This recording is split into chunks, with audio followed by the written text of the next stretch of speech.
Test, test. I hear myself. Chris, I'm assuming you do. Testing. Can you hear me, Joe? I don't hear me.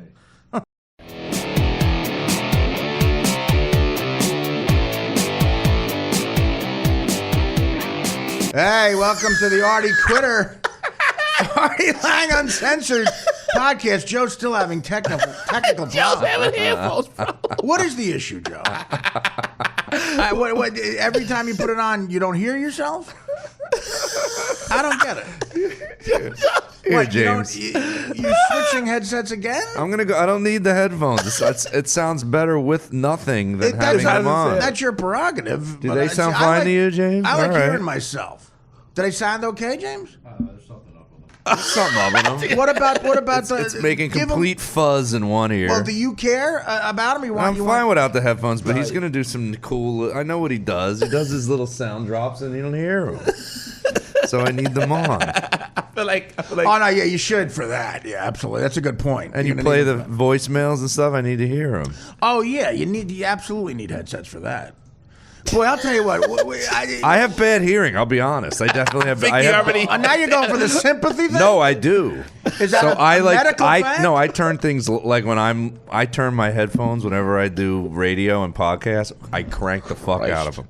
That's Like it would be too loud for you the way I keep. No, you know what? Nothing's too loud for me. Really? I must have done something to my fucking ears. I'm like Pete Townsend of the Who. Well, my dad's 72. He has hearing aids now. Like it runs in our family. Well, I think I have bad hearing. 72. How long has he had it? 72 is. He's had bad hearing for older. a long time, but he just got the hearing aids. I don't He's think needed ears them for supposed to years. last that long. I At think 70, ears at check out 72 around years 60. old. You think that doesn't sound old enough to need hearing aids? It might be. Back in the old days, nobody lived to 72. I don't listen to stuff that loud. So what you're saying is you have a medical issue. Yes. Oh, okay. Can we get a note on that or something?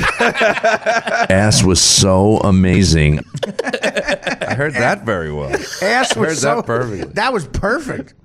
Ass was so amazing. What the fuck content was that? That was to the girl that came out on Twitter that got me in. Is going to get me in. You trouble got to be in like a fucking year. Okay. kidding. What happened on? But you did the bad beeps. You guys barely beeped, and then someone did research and found out who it But was. you see, there's the thing. You gave out enough information for people, Yeah. even before that. Do we have the rights to that? That gives it away. In the movie, there was literally only one Asian chick. I felt like. That's what I kept telling you. Let's move on. Did you get in trouble for that with the missus? No, the thing is, I was saying my wife wouldn't care. It's You just seem like I care that the girl would Well, let's care. get into this. Do you have a wife that's disinterested in you? Do you feel your wife is disinterested in you and your life? No, She's not coming to Valentine's. no, she's not coming Saturday. We're doing a big Valentine's Day show. That's what at the Borgata Saturday night. I And was just about to- everyone on Twitter is so blown away by the romantic notion of me doing stand-up on Valentine's Day. Chris and I will save that. Yeah. We'll save it. Oh, okay. We're romantic, and then you guys are regular Bernie and then Taupins. we're the romantic, and then you slam it home. Fucked her in the ass. How you gonna? How you gonna save it? What's your romantic material? You can't even get your wife there. You're gonna save it with total strangers? No. Why is your wife not coming? Well, here's the thing.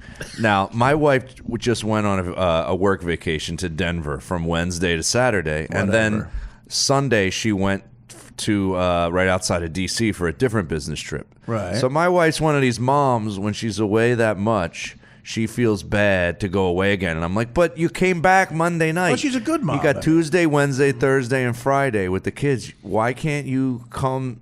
And then I gave her shit. I go, do you know this is the God's honest truth. The last time we went away together as a couple without the kids, this is gonna blow your mind. It'd probably be a gig with me in St. Louis. Clearwater with you. No. 6 years ago. That's a long time ago. I did the Where we math. were staying on the beach? Yes, 6 years ago. I remember that. We had a nice hotel. The hotel was incredible. right on the beach. I paid and stayed an extra night because Right. we Dude, made that is a vacation out long of it. time ago. That's a long time ago. We I haven't remember gone away. exactly. I remember showing up there and seeing you and your wife on the beach. Yes. Wow. You had long pants on.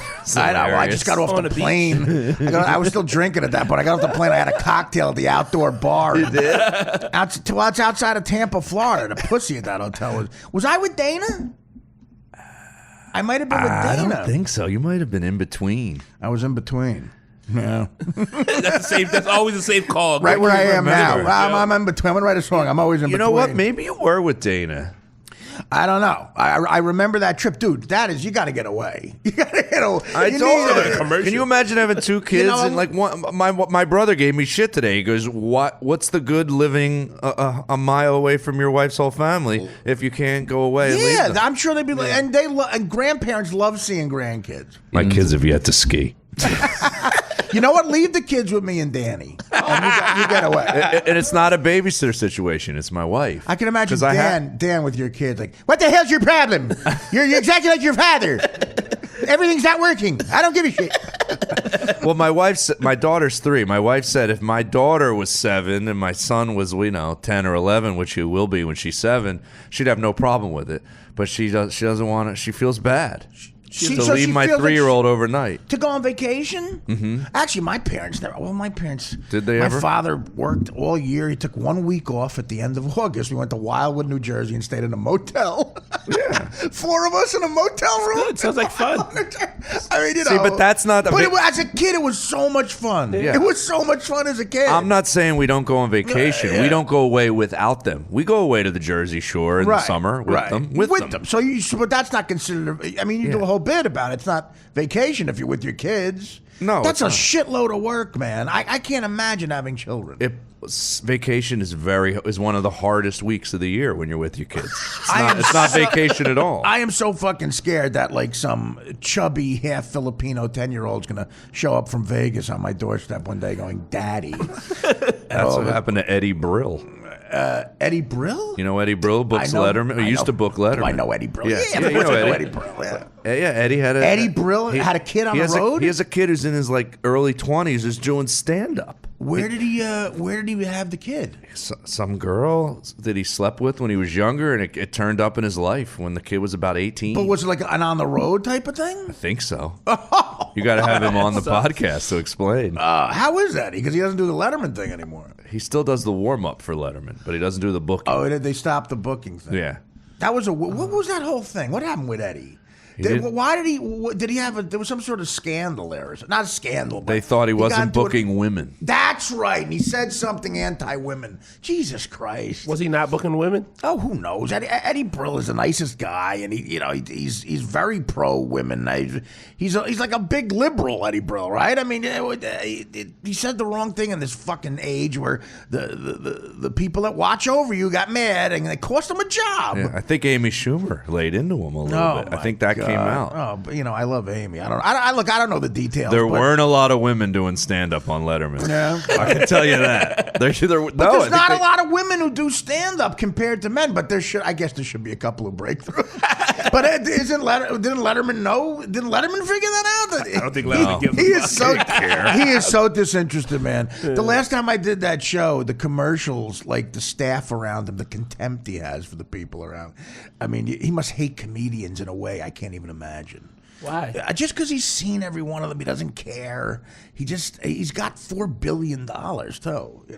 I mean, would you care? I mean, what is he gonna do? He's gonna disappear into some dark ranch in Montana. Well, it's like one of your He's news. got that kid. It's like one of your news stories about. I'm sure you're going to get to Jon Stewart. I don't want to kill it right at the top. No, go ahead. Yeah. But I heard on the radio today they said they interviewed him and he said, I'm going to try eating dinner with my family. Right. Yeah. Yeah. Both my kids and my wife. John On is a school night. That's what he yeah, said. On a school night. John is a really nice guy, and I mean, he's done very well for himself, man. He was always, I mean, it actually became a joke. There was a whole arc about it on the Larry Sanders Show about he was supposed to be the next Letterman, and all these guys were afraid they were going to take his job. He was going to take their job, and he ends up with the Daily Show and fucking runs with it, man. Made it his own in a way you can't imagine. I mean, he was making, said in the paper, $25-30 million a year. So he doesn't need to work. That's He's not fine. Oh God, he's more than fine. I think he's worth hundreds of millions of dollars because he's one of these guys. Corporate gigs, forget it. Political events. Oh my God! Well, they think that he's insane. gonna. They think that he's secretly in line for the Brian Williams job now. Like the people are lining up for it right now with the 6-month hiatus or whatever. Yeah. 6 months, right? Why not? Why not? Yeah, but he's feels done. like it. You think he's done? Yeah, he's done. He's not going to See ya? recover. He doesn't recover from. A journalist doesn't recover from shit like that. As soon as you become a joke as a journalist, I mean, comics can withstand it. Rock stars can. Right. But, entertainers in general, singers. But as soon as you become a joke as a journalist and you lose your credibility, this is just a way of not outright firing them right away, I think. Right. Yeah, and I'm going to have to say this now. I'm going to have to retract a few statements I made yesterday about Brian Williams. Well, what did you say? I don't think he's a horrible person. I mean, he's got a problem. He didn't embellish. It was all right. I was, like I said yesterday, I was in a shitty mood. Lies. He told outright lies. He's probably a piece of shit. Oh, you want to say worse things than you said? Yes. Oh, yesterday I Well, I kind of don't know if he's a piece of shit. I mean, let's be honest. The lies he was telling was pretty aggressive. You know what I mean? Like, it wasn't. They weren't borderline making lies. up to the helicopter, I mean, the Katrina body. Come on, the floating bodies. These were pretty aggressive. That's odd. lies. That's odd. The Katrina body. Like, Sure. I'm a guy that, like, your track record. Sure, you're making a point there. Sure. His track record shows that he's the dude at school who's just lying, and it's like his lies aren't like lies that just affects him. It's lies that is affecting everybody's outlook on everything. My big thing about whenever I get in an argument and I'm blatantly wrong and someone brings it up, like if someone says, "What about the time you fell asleep on the show because of heroin?" My big thing is, "Oh, sure, throw that up in my face." I think that might be a valid point, Artie. Yeah, well, that's what I mean. I think when we say that, people don't know what to think. So if someone, what happened at the time you made up the helicopter crashing? Sure, throw that up in my face. I guess you're without sin. Cast the first stone. You can't use that right now. The Katrina thing was he made up the fact that he saw a dead body. That's pretty big. When actual people are dead, and people who couldn't spell the word help, that's very sad. HLP, it said on roofs. HLP. I wish you guys could have been at my house last night when I'm trying to tell my wife, we're talking about all these news stories on the podcast. Yeah. I go, I feel like I'm on Bill Maher every day. She goes, yeah. I guess your wife is smarter than me. Your wife is so worldly. I'm what were you wearing when you were wearing it? Talk to it, Joe. What? What were you wearing? Were you wearing your Capizio? Well, I'm so stupid that I'm trying to explain to her the Brian Williams story, and she's like, "You're not explaining it very well." No, Joe, you know why? Because you are stupid. I am. I'm smart, and you're stupid. Well, she kept saying, "Well, who leaked it? Who said something? How did it come out?" I'm like, I don't know. You gotta ask Artie. Ask Artie. Listen, I don't want to get into an argument with your wife. She'll shred me to pieces too. No. Your wife sounds like a firecracker. You're well read. I love it. Well, why I know the littlest tidbits on a just story. Read something. I Do you read the paper for material? I should. You don't read the paper. You don't read the newspaper for comedic material. Dude, my ADD is so bad. If I start reading, I lose it. I'm thinking of going on meds. It doesn't cost. Don't you go on meds. So I got to go on an ADD med. Stop it with the meds. Dude, now you want speed. I missed now you're being Adderall. Dude, I freak. missed your exit today. I went to Jersey City. I had to turn around and come back because I'm fucking zoned. Yeah, I gotta focus. It's astounding to me that this guy is even ahead now. What was that? That was Bill Maher. Don't be afraid to criticize Sarah. Who did leak the information on Brian Williams? Dan, that's your Dan knows. What do you mean? How did they find out that there were these lies? It was one of the guys. Wasn't one of the guys on the helicopter too with them? The pilots, the 2 or 3 pilots in that whatever you helicopter, call it, yeah. when a bunch of helicopters together. The convoy, that squad, whatever you want to call it. Yeah. Convoy. Because I'm such an idiot, I'm trying to tell my wife this, so she starts Googling, and we see that, this plane with that happened in 2003, right? That's not recent. Yeah, James, it took a long time for it to come James, out. turn your computer so Joe can see a picture of his wife. Because he needs to see a picture of everyone that he talks about. No, That's funny.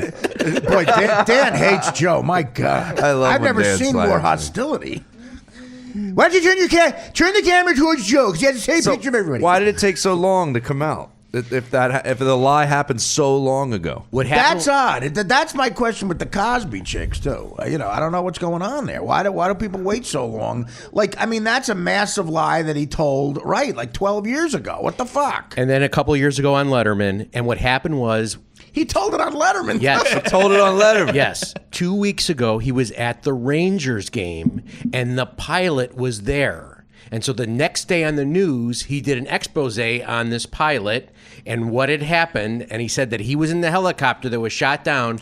And then they started correcting him. So Brian Williams wouldn't shut up. Right, exactly. He had to brag about it again. He had to brag about it again. I think Brian Williams is one of those people that once he sets himself in a lie, it becomes reality in his brain. So to him, it wasn't a lie anymore. He created a moment. And he locked it but in. he clearly knew. That's, though. I mean, because he didn't.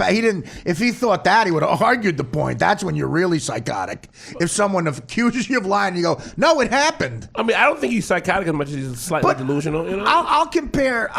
Like again, my story with it. If I had made up, like, there's no difference. The helicopter that I was on a helicopter over Afghanistan with Nick DiPaolo and Gary Dell'Abate. Right. And that's what the whole story when the guys let us shoot the gun. They let Gary shoot, Nick shoot. And it's as if I said that helicopter crashed. We crashed. Right. It's as if I said we crashed. Right. So and then put it in your book or something. Or on the Howard Stern show. Right. I mean, I could have got on the biggest radio show of all time the day we got back because Howard, asked me and Gary for a whole summary of what happened. But that's still not as bad because you're on a comedic radio show. It would have changed. It would have changed people's outlook on Artie. It would have been bad, but not as bad. It's just as bad. If I went on there and played that up as if it's truth, that's horrible. Isn't that an addict behavior too? Like, I think it is. Absolutely. Addicts lie a lot, right? Because you know got why? to. Well, first of all, no, some addicts lie because you don't tell your boss you're on heroin. It's just there was a couple of times on the air, Howard said to me, with 20 million people listening, "Are you on heroin?" I didn't say yes. When I had I think that's two justified. $40 bags in my pocket. I think that's justified. I had just done it in the bathroom. But there's a different level of psychosis you go to as an addict where you get a high off of lying. You get a rush. Right. Which is what I never had that. I never made up a lie to get a rush from it. Right. And that's, I think Brian Williams, I don't think he's on drugs, but I think his high is like, okay, I was on a helicopter that crashed. Now all the attention I'm going to get from that. Right. But it doesn't, but it's still, even with the Rangers game story, it doesn't explain why that those pilots didn't out earlier. They did, and NBC ignored them. Yeah, but Dan, there's a million outlets. Who did they say it to? They emailed, the pilots were still service. Still doesn't make any sense. Yeah, they were still in the service, and still doesn't make any sense. He emailed and said, "Hey, what he was saying on the news was wrong." They were saying that 12 years ago. So why didn't they tell somebody else? It doesn't make any sense. Maybe they didn't. Maybe they liked him. They were. So they let that go. I mean, didn't their commander go? There's a chain of command. There's a chain of command. They were getting shot at. Who cares? And they didn't. Only one pilot. Dan, if a helicopter crashes, people have to find out. Your commander. No, the first lie was not the crash. The first lie was they were shot at by RPGs. But the crash happened soon after. Right, but the crash story he didn't tell until 2 years ago. There's no way to justify it. No, I don't think so either. But now he's in real trouble because the accountants are going after him. I just gave you a story that they're checking his expense forms. Well, that's what I was going to say. If he lied there's got to be lies all over. The trouble doesn't stop there for Williams. Here's the story. Who also allegedly vied for the desk of the Tonight Show, like he was going to get that. A source told New York that NBC was also investigating his expense accounts for reasons unknown. I was in a hotel that exploded. So I had to get another hotel. Why? My hotel exploded. Were there other people in the hotel? I don't know. But mine exploded. So I had to get another nicer hotel. His wife must be thinking, what has he lied to me about? I mean, he's got to be married. Is he married? From what it feels like, yes. He's married, right? Brian Williams is one of those people who he gets a rush from the attention and he gets a rush from the lies of him not getting caught in lies. Like him being in those situations, I think he's one of those people that gets those right. Sounds like Chris knows that firsthand. I mean, I know a little. I've dabbled a bit, but now, I mean. He's also, here we go. He's also, this is what goes to you just said, Joe. You're right. He's also lost the trust of many of his staffers, of course, who questioned how he was fit to interview politicians for their inconsistency. That's the problem. That's the problem what you said with journalists. Like comedians don't have to be held up to a moral, ethical standard where there's a conflict of interest or a contradiction contradiction. Like he's accusing politicians sometimes of being dishonest when he's dishonest. So it doesn't work. It'll never work. How does he ever sit down with Rand Paul or Chris Christie and say, you said this 2 years ago and you said this last week, a staffer said? How does he do that? How does he give Chris Christie shit, who is opposed to him politically? How does he give Chris Christie shit for Bridgegate or whatever? Right. When he's telling lies supposedly, and, it doesn't. So as a journalist, you're gone. The 6 month thing is ridiculous. But Dan, what do you think? Why do they just say 6 months at this point? It doesn't make any sense. Just cut them loose. They wanted breathing time to figure out, because NBC's had a lot of problems in the last 2 years since Comcast took it over. They had that whole fiasco with the Today Show with Ann Curry crying and saying that she wasn't fired and she was fired. That's why you got to stay off your high horse, because liberals love to accuse right wingers of lying, and it happens a lot. But it happens with liberals too. They're all bullshitters. Everybody They're lies. all 60 Minutes got caught. The New York Times. Are you a subversive? Has had scandals. The New York Times has had major scandals in the last 15 years about guys who just made shit up. Yeah. It's a lot of these guys. That New York Times guy, that guy who made up that guy was addicted to the high. They made a movie about him. He changed his fucking name. But 60 Minutes, the chick on 60 Minutes was accused of making shit up, and then the whole Virginia Tech thing that just happened, right? What college was it? Virginia Tech? Yes, Yeah, University of Virginia. With Rolling Stone? That's right. Rolling Stone, another bastion of liberal politics. Fucking Jan Wenner, Mr. Liberal. Complete bullshit, ruining these kids' lives, accusing them of rape. And they print it as, you can't trust print medias. I've been burned by print media, man. And Adam Sandler said it years ago. He goes, I'll never do another print article again. Really? The way they burned Saturday Night Live in those years. Norm still talks about that guy from New York Magazine, Chris something. I forget. But he hung out with Farley and Sandler and Spade and all those guys, and Lorne Michaels and Jim Downey, the writer, for like 2 full weeks at the show, and acted like their best friend, and I love you guys, and put Chris Farley on the cover of New York Magazine, and the fucking headline was "Comedy is Dead," and it's Chris Farley, the funniest guy ever. What is it? Chris Smith was the author's name. Apparently. Chris Smith, yeah. Chris Farley, the funniest guy ever. He puts on the cover and it says "Comedy's Dead." It is a scary feeling when you know someone's writing a story on you and you don't know what the fuck it's going to be until it's out. Rolling Stone had They won't let you read it before it's out. Rolling They Stone. always say they will too. They never Rolling do. Stone said they were going to do it. When my book came out and was number 1 on the New York Times bestsellers list, Rolling Stone said we're going to do an big article on Artie. The Rolling Stone article, and his name will be big on. You can't put his face; he's not that big, which I figured. But he goes, his name will be on the cover, right above who's ever on the cover, and it's going to be a full 5-page article, and we're going to send the reporter to hang out with him for a week. So they must have hated my guts, because they sent it a chick who went to Vassar. Oh, yeah, I remember that. Oh my God. And they sent the camera crew here, these 4 effeminate Asian guys who were not fans. And when Norm saw the picture, Norm MacDonald called me up and said, listen, man, you should have a rule. No one who owns a camera should be allowed in your apartment. I love Norm. But he defended me in the article. He's like, this is what these motherfuckers do, because he got burned a couple of times too. This chick was she hung out with me the entire week. She came to a couple of my gigs at Caroline's. And the first paragraph in the article is makes me look cool. They're like, he's the highest paid, one of the highest paid comics, one of the funniest comics, blah, blah, blah. And then from paragraph 2 on, it's just a lacerates me. The problem is he's a drug-taking, carousing scumbag. Carousing. Scumbag. Yeah, I mean, and a picture of me, the worst picture of a human being ever taken, and over it says America's Biggest Loser. But I didn't care. I won. You know why? Because I didn't know who was going to be on the cover. They said, your name will be right above the guy on the cover. I said, who's on the cover? They said, we don't know yet. And it ends up being Bruce. Springsteen was on the fucking cover. And so I could give a shit what's in it. I just have framed at my house down the shore. It says Artie Lang, Rolling Stone, and it's Springsteen's face. And people say, "Where's the article?" Like, I don't know where it is. It was burned. It is hard when you have like a persona where you do make fun of yourself, and then they think they can make fun of you. And you're like, no, I can. You can't. Well, I know, and it really. Well, she was disgusted by me, like a chick who went to Vassar would be probably. But I took her. I was driving around with her around Manhattan, and I double parked, and I ran into a deli to get cigarettes.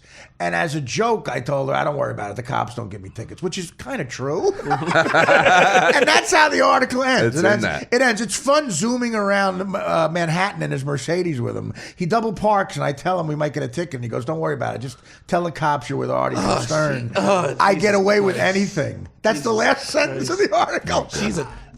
I get away with anything. It reminds me of I love the movie Almost Famous, because that same type of thing. But then, and the guitar player's paranoid, right? And he should Billy be. Crudup's paranoid, and I love that line in the movie where he goes, "Just make us look cool." Right. Don't fucking make us look like assholes like you usually do. Here's the thing: I have buddies I grew up with who thinks it's the coolest. They think it's the coolest article of all time, dude. It says you fuck whores and do coke. Right. Dude, you're Keith Richards in it. So maybe it is cool. Maybe it's just not good for your mom to read. No, it wasn't. Howard read the article. Howard actually said, he goes, "I think it just makes you cooler." And then she said, the one thing she said, she goes, Artie's a combination because of his storytelling of David Sedaris and Chris Farley. Okay. And Norm went on Howard and goes, "What does that mean? You're like real funny and you're also a fag?" Norm is just the most honest. But he goes, after seeing the picture, he goes, here's the one piece of advice. Anyone who owns a camera should not be allowed in your apartment. I wish, try to pull up that article. Try to find the picture of me. It's like I have no shirt on. I have just a jean jacket over my... Oh, my God. Let me see it. Oh, wow. It's actually, looking at it now, it's not awful. I mean, my stomach. I Jesus look pregnant. Christ. I look pregnant. Okay, picture that, and it says on top, "America's Biggest Loser." My mother almost burst. Do you have the article? Let me read the first paragraph, and then I'll show you how it goes. Just. Did your mom really call you like upset? She almost burst into tears. Did she? All right. Well, okay. Artie Lang, the 300-pound, 41-year-old sidekick to Howard Stern, is one of the most complicated and crass and insecure comedians working today, and one of the most successful. He makes a ton of dough, $700,000 per year at Sirius XM, and about $3 million a year on the stand-up circuit. Too Fat to Fish, his memoir, is on the New York Times bestsellers list. Random House has already signed up his next book for $800,000. There's only one problem. Lang is a carousing, overeating, drugged-up mess.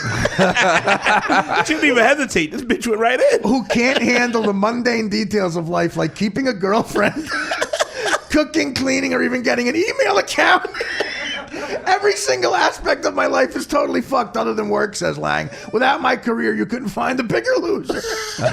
So you didn't have a Hotmail account at the time? Lang's persona is a mixed vintage of Andrew Dice Clay, John Belushi, Chris Farley, and in the world of David Sedaris, a master storyteller of the life. Okay, here's where she gets liberal. Okay, I was going to say, that's not mean. Master storyteller of the life of a white blue-collar male. That's where she's like, as a liberal, it's like, fuck you. Like, you know nothing about minorities. Like you do, cunt.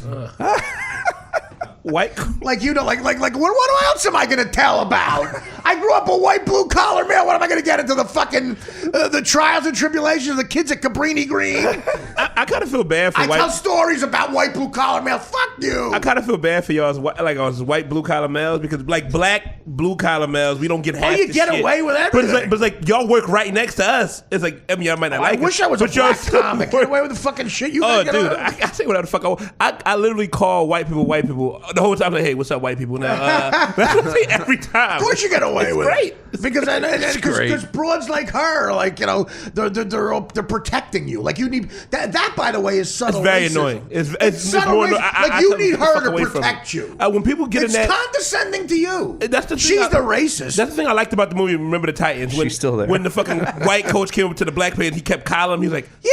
stop fucking You calling don't the black need players. that. You don't You do don't that to the need it. fucking white. You're a And grown I get man. angry about that shit, dude. I'm glad you said that. 'Cause you need. You're a grown man. Yeah, I'm an adult. My dad didn't raise me to fucking be coddled by anybody because I'm fucking black. Like, Exactly. I didn't be coddled by people because I don't have any money. That's different now. Being broke, being coddled and being black, it's two different things. Man, well, listen, I agree with you. I agree with you completely. That's Like drug taking, carousing mess. I like the word carousing. The word carousing is what fucking let me know she hated you. I had some buddies who thought that was the coolest thing ever. My mother. It doesn't sound bad to me. To be honest. Nah, she shit on him That pretty sounds hard. funny, but, though. carousing was Look, good. it sounds like a comedian. Right. I used to actually do a bit, I did a bit when the Titanic was such a hit. I said, it's times like this when I wish I was a black comedian because it's so easy to write material when a movie's this big of a hit. Like, you just have to make it black. Like, you just go, now, if Brothers was on a Titanic, that shit be different. I'd be like, fuck the bitches and children. I'm getting on the lifeboat. Which I've heard that joke many a time. Well, I'm sorry. But when I it's call an it, I hour call of it it. black hat. Oh, dude, that's funny. When it's an hour of it, it gets old. There's certain comedians out there that their whole hour is white people do this. black. But that's what these massive liberals don't understand. It's like, it's more insulting to a black man that they feel they need to take care of you. She needs to protect you from me. You're more than fucking capable of taking care of yourself. Go fuck yourself. What do you know about it? You went to Vassar. I know more about the streets than you'll ever know, honey. That's they don't get that. Like I'm fucking 28. I grew up around predominantly black people, but as I got older, I started hanging around white people. It is what it is. The same shit. It's the same. Just come in, know your stuff. Problem. Know your stuff. Yeah.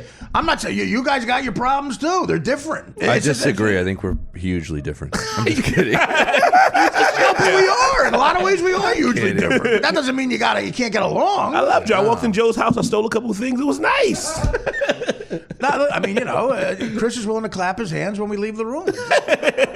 No, my point is, you should be allowed to joke around about anything. It doesn't mean you're racist because you make race jokes. It depends on the jokes. Well, I guess. I don't know.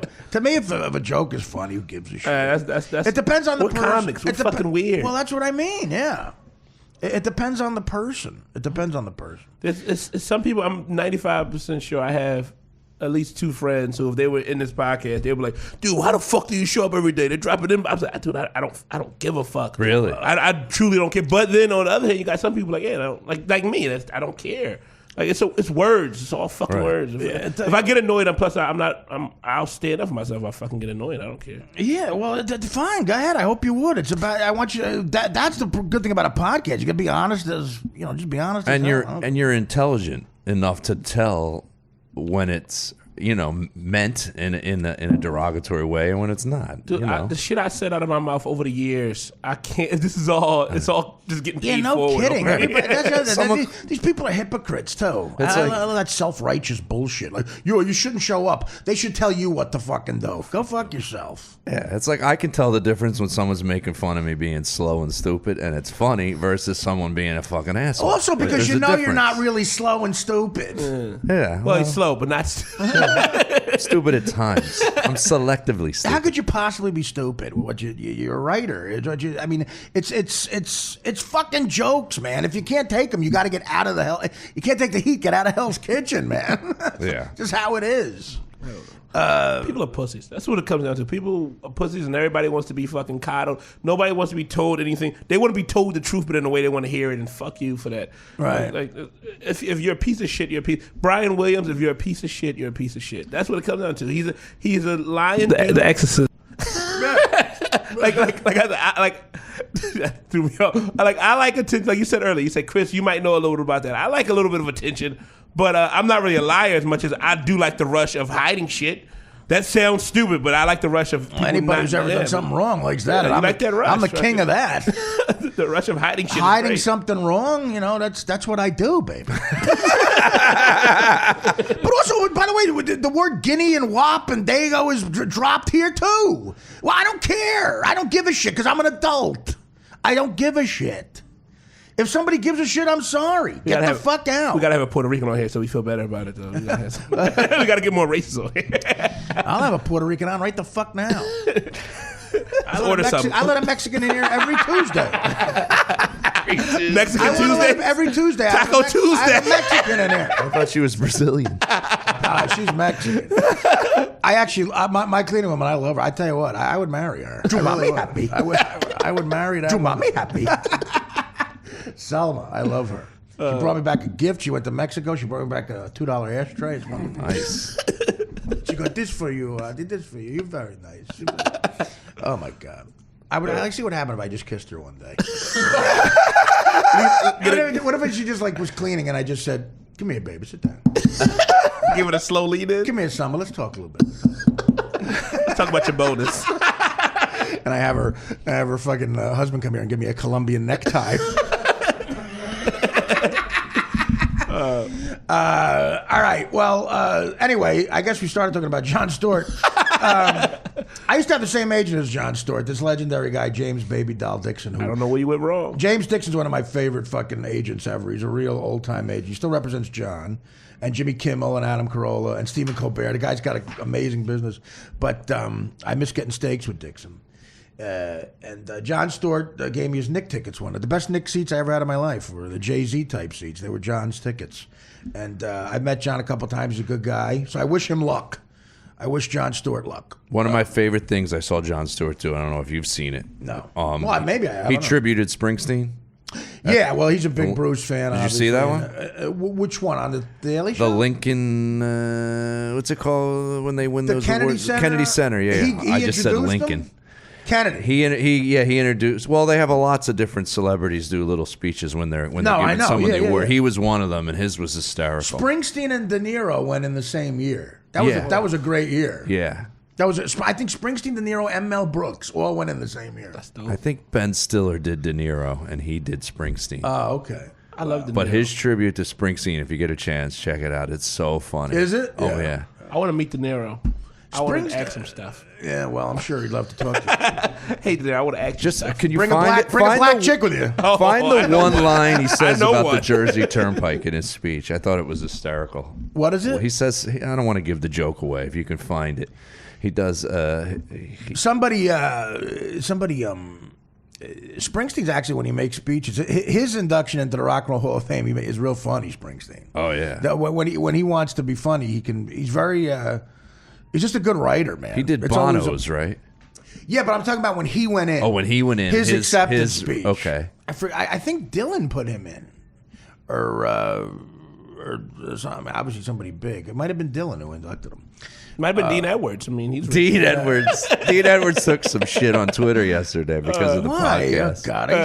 This is how fights begin. I like Dean. No, I love Dean. You know, you start getting like misunderstanding what happened. I don't think Dean is that type to take it that person. No, He's he a wouldn't nice care. guy, but I'm just saying I don't want him to feel like we're insulting him in any way. It's a funny joke. It's just when wrote she said something. rich and famous, I was like, wow, who'd you date? I thought you were going to say Denzel Washington. It's Dean. Oh. Because that's the other. SNL doesn't pay any money. I know Dean. What's the starting salary on SNL, you think?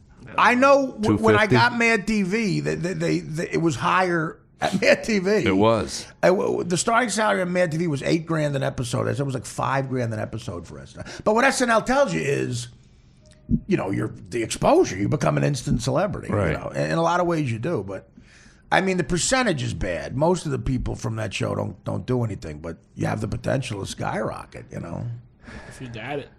And now they have 16 cast members. There's so many people. You might be the most successful Mad TV.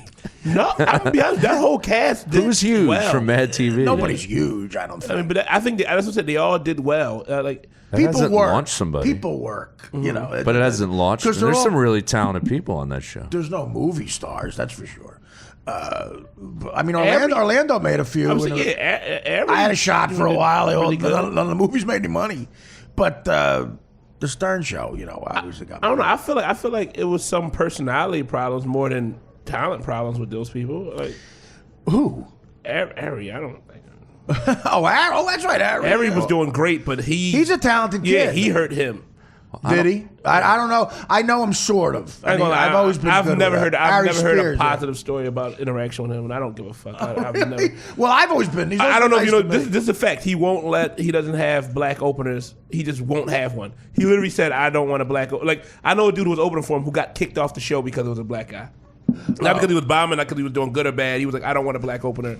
Well, I used to have the same fucking rule until you came along.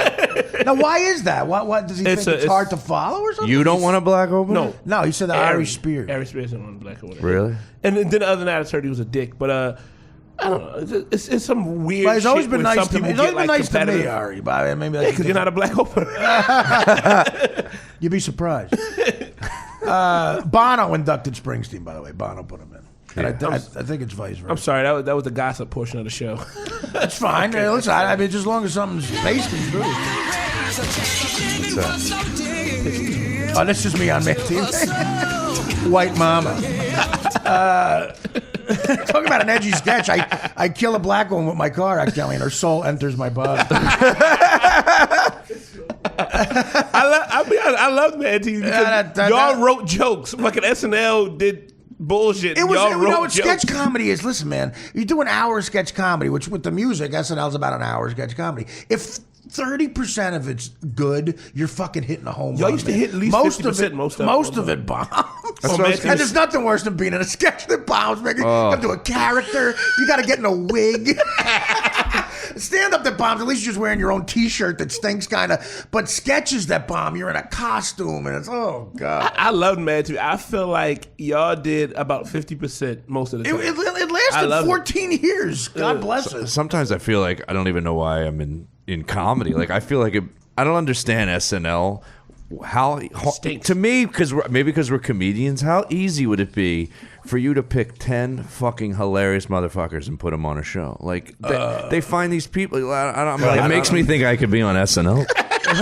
I think I could be on it. I watch it and go, yeah, I think it's like what they used to say about George Bush when he was president. It made you feel like you could be president. Like you watch SNL and you're like, dude, you should have like fucking 10 Chris Farleys. You can't find them? No, they're there. Hard. It's hard. It'd be hard to find another one Chris Farley. I know a few dudes that are so funny at sketch comedy. I'm like, how are you not on because SNL? they're also not being seen. Like the problem is, it's just like college when you got these fucking. They're funneling people towards like being seen by the people, and it's so hard to get in front of them when you have them pushing this dude who they met at a fucking improv class instead of a dude who's actually funny, like a motherfucker like me. It's so hard for me to get seen sometimes because I'm not taking the route of kissing so many asses. I'm legitimately being a stand-up comic. Well, for me, it was economics. But when I got offered Mad TV, I said to my agent said, you could wait for the SNL auditions because you probably get one easily because of the I got it through that group live on tape. I got seen by the Mad TV people, and that's how I got on there. And sketch comedy auditions are 3 hours long. You got to do 3 characters, 3 original characters, 3 celebrity impressions, and then you got to do improv and sketches. The screen test for Mad TV was 3 hours long. Not anymore. They're doing like 10 minutes. They don't give a fuck anymore. But I'm talking about the screen test. Oh, yeah. You go in and out. And they make it as nerve-wracking as possible. It was on the 20th Century Fox lot, and it was Fox executives, Quincy Jones, who was executive producer, they put him right in the front to really fucking make you nervous. Right. And, and the director and the writers and the showrunners. And like in this little circle, you got to do your shit. It's like playing charades. It's hard. What do you think happens? Because if you look at a lot of these SNL casts, some of them... There's a million really amazing people in it, and then you'll look at a certain year and you're like, "There's no one good on." You know this. what? I think what happened? It's like basketball, man. Like some of these dream teams get beat by Korea. You know, you got to find people who like the 2 years I was on Mad TV.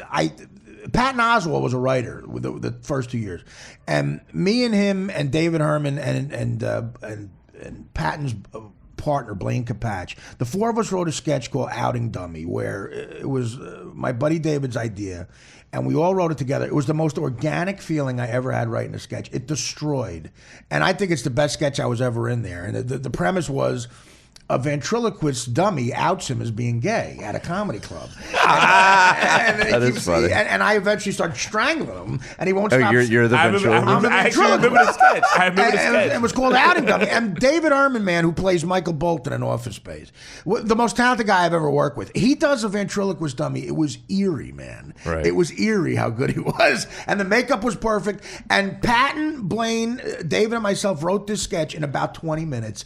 It didn't we did it for the network. It didn't need a rewrite. They didn't change a word. We did it twice at taping. It destroyed both times. And it was the best. Like, that happening soup to nuts organically like that is so rare in sketches. It just is. It's hard to get the writer. The White Mama thing, that I wrote with Deborah Wilson, who's so fucking talented. She plays my daughter in it.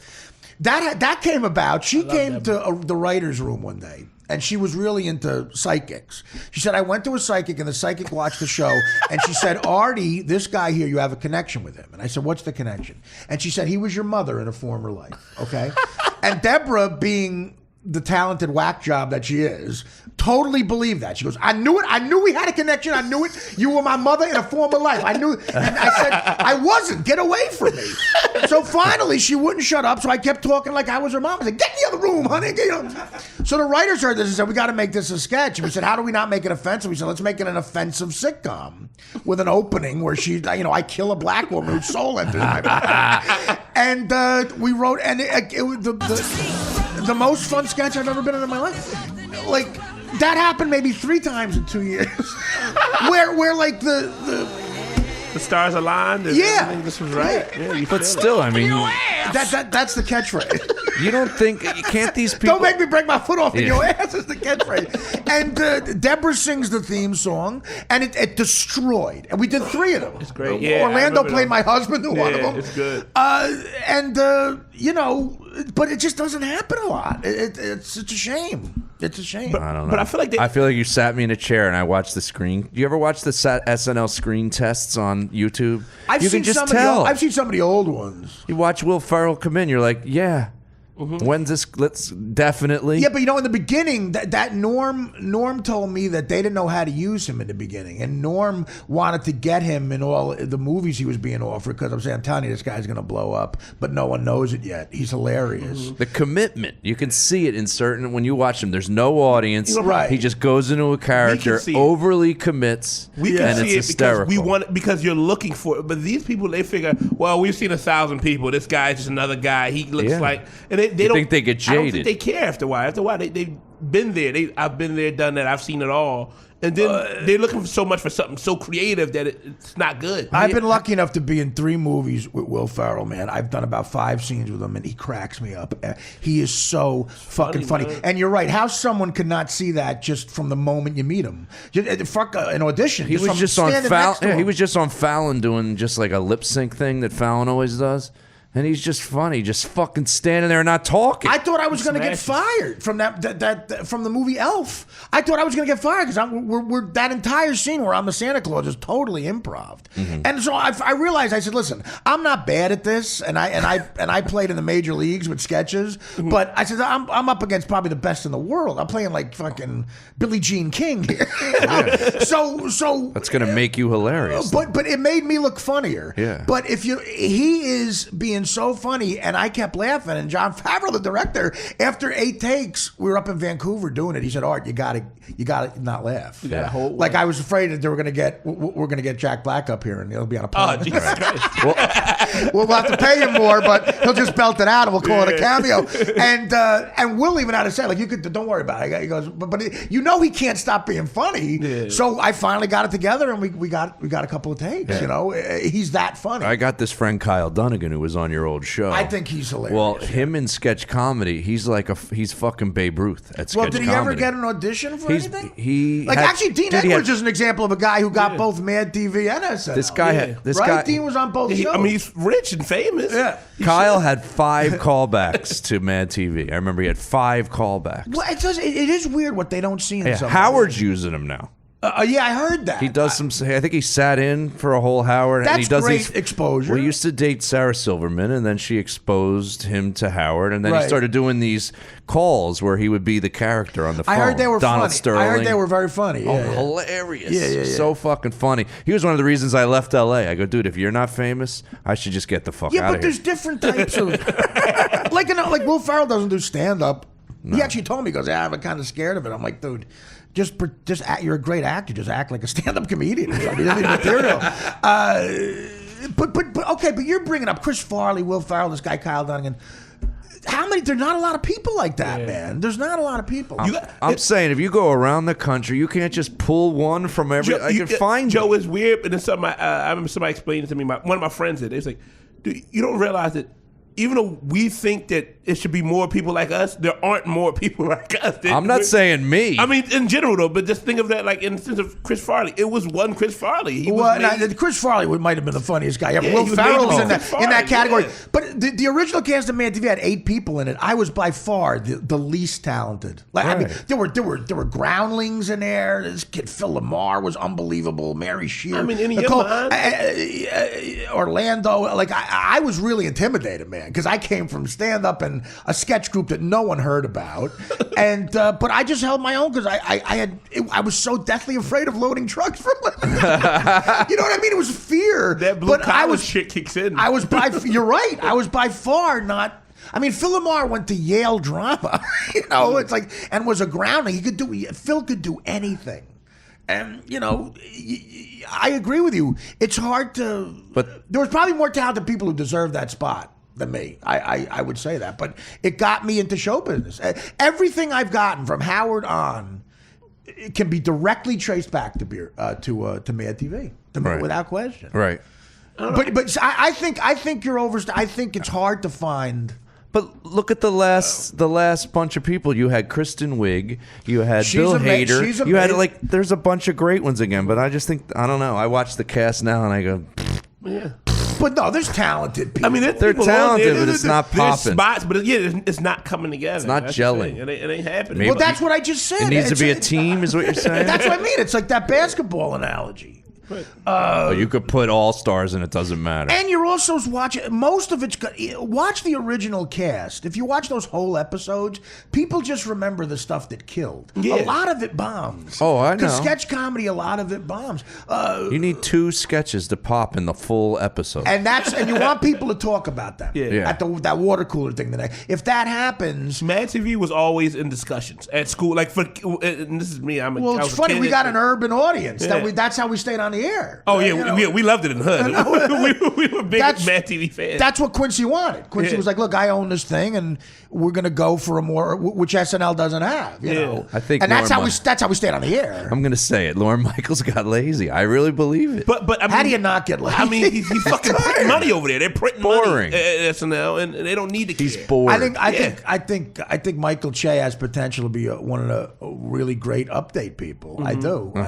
The other guy who does it they is gotta let a him- talented guy, but he's not dangerous. Like Norm was dangerous, man. Yeah. Like you were afraid what he was going to say next. I feel like they got to You know let what I Michael mean? Che because he can be great if they leave him the fuck alone. Let him work a little bit. Let him fucking free. Like He destroys in the comedy clubs. Dude, He's destroys. hard to follow. He's a great man. comic. But on top of that, Great writer. Yeah. But it's hard to write that every week. they're also fucking. They keep telling him, okay, well, you can do this, but you can't do it. And he's like, well, but doing that is what people want to hear. They don't want to hear me just do this watered down bullshit you keep making me sling to them. No, you got to be yourself. I know. in It's, that. it's like you're getting held back a little. So that's kind of a scary thing. I to don't watch do it as something. often. I'm trying to. I think don't of watch it pretty like much the at all. kid, the We're chick, really burning a bridge. the chick who does. No, I don't think we are. The ship has sailed for me, but the fucked. chick, I got all the the options. chick who does Justin Bieber, she's really talented. Oh, yeah, I don't know she's her. I don't funny. know her name, but the Flip, I'm gonna need you to edit everything I said out. the chick who does Kate something. Kate McKinney, she's got an Irish name. She's really, Yeah, she she's does funny. amazing characters. Yeah. You know, but just because I used to see it at that show where people come in with an amazing character and then they can't think of a sketch that's funny. I mean, Michael Yeah. Lauren is probably the best producer I've ever heard. I don't know what y'all talking about. Who? Who'd you call? What's his name? Lorne Michaels? Did you just call him Michael I Lorne? flipped it. My dyslexia. Wow, that's a good way never to get on the show. Meat cooking, just fucking. Dyslexic. Well, I told you the story. I told you a Shit. story when I met him. I've told that a bunch of times. When I met Nice Lorne guy. That's Michaels. what I'm hearing. Well, it's the craziest meeting I've ever had in my life. But Sometimes it reminds me of the movie Big, where they like let a kid pick the toys. Let a comedian pick you some fucking funny people, and I guarantee we nail it. But I would nail Lorne that Michaels shit. Lorne Michaels was a writer. That's how he started. Chevy Right. Chase and him. I mean, Chevy Chase doesn't get enough credit either. Chevy Chase helped create that show. He basically created Weekend Update. I mean, Lorne, all in all, you can't get angry at him because he had a lot of hits. He had a lot of people that he picked that were great. He created But- it's the single most influential comedy show in the history of the world. Yeah. I mean, bar none. And he created it. I mean, to be on for 40 years and to still be relevant is, 40 fucking years, man. You got That's a long fucking time. And guys mine and Joe's age, who doesn't worship that first cast? I mean, John Belushi and Chevy Chase and then Bill Murray, Dan Aykroyd, and then Eddie Murphy when I was in high school, the Eddie Murphy years. Yeah. Eddie Murphy was God. Eddie, I was in high school. I graduated 85. I don't know when you graduated. Yeah, but- 85. All right, so Eddie Murphy, Delirious came out in 83, Raw came out like 86, 87, Beverly Hills Cop. 48 Hours. Eddie Murphy was the god of comedy. He was making great shit. Great shit. Political correctness destroyed his stand-up. The way it did Kinnison would have went south if he didn't die, and it destroyed Dice too. True. If you pick the funniest sketch of all time, It's usually- Saturday Night Live, what is it? Eddie, you think it's Eddie Murphy? Something Eddie Murphy did? No, I've the one that just actually made you laugh the hardest. Not make the most clever, Just whatever. pure the one that laughter? just made me laugh the hardest. Probably the first time I saw Chris Farley do the motivational speech. motivational speaker is pretty Oh good. my God, I couldn't stop. But when he does that thing with his belt, I'm like, holy. That's hard to beat, man. Think about just for pure laughter. When Belushi did Joe Cocker, Oh my god, that's pretty damn good too. and he does that flip. Oh, he throws He himself does that, down. that flip when oh man, especially knowing who. I laughed at that before I knew who Joe Cocker Right. was. That's just a straight impression, no funny lines, just funny because he's doing Joe Cocker. And then I'd say Eddie Murphy doing the James Brown hot tub. Hot tub's pretty funny. I'll tell you the sketch that I don't know why it just makes me laugh the hardest. Which one? Is more cowbell. Yeah, that's become a classic. Oh, my yeah. God. Christopher Walken in How that? great is he in sketches? He's hilarious. There's my point. Who would have thought that? In other words, like a lot of the SNL stuff depends on the guest host, right? Right. Christopher Walken being that funny in a sketch is just a bonus, man. Right. That's just a bonus. That comes out of nowhere. It's like accidentally funny. It's just so straight that and you it's got hilarious. and you got Will Ferrell. Justin Timberlake put up a lot of classic appearances. Timberlake's really funny Yeah, as shit. he's funny. Dick in the He's Box. a good is host on pretty that. He's fucking great. hilarious I when can't- he's I the can't- host. Like, it is bad because, like I said, I don't watch, so I only get the people got to tell me, "Yo, watch this sketch." Another funny I sketch. don't know. Here's one. Dan Aykroyd doing Jane, You Ignorant Slut. Yeah. One that got overlooked. That's fucking. A sketch that got overlooked. That's a Pull this up. catchphrase. Fucking Kenan Thompson did an impression of Sinbad in a sketch. Oh, I heard That about sounds that. That's hilarious. one of the funniest sketches. I haven't seen That sounds hilarious. He did Al Sharpton, made me remember. Oh, because he's not talking about. He's being but Sinbad, he's another one. He's and been a on the mic show comes for, out of nowhere. Been on the show for 20 years. Yeah. I mean, he's been on the show for what, 15 I mean, years. he was great on all that. Like I was an all that fan also because that was like All a kid. that? Yeah, that was a kid. He was on a kids show. Yeah, I loved from all a that. kids I show on loved all- Nickelodeon. to I'll give you my SNL. funniest sketch. I'll give you my funniest. You got sketch. it? I just thought of it. Chris Farley, motivational speaker, is that's hard to beat the first time. The Chippendale Because Spade one. starts to. It's funnier than the Chippendale. Funnier than the Chippendale. Did you ever see Dan Aykroyd do the AM FM DJs? No, that Have I sounds never good. seen though. that? It sounds good already. It's the most impressive performance I've ever seen in a sketch by an actor in my life. He does both the AM and the FM guy.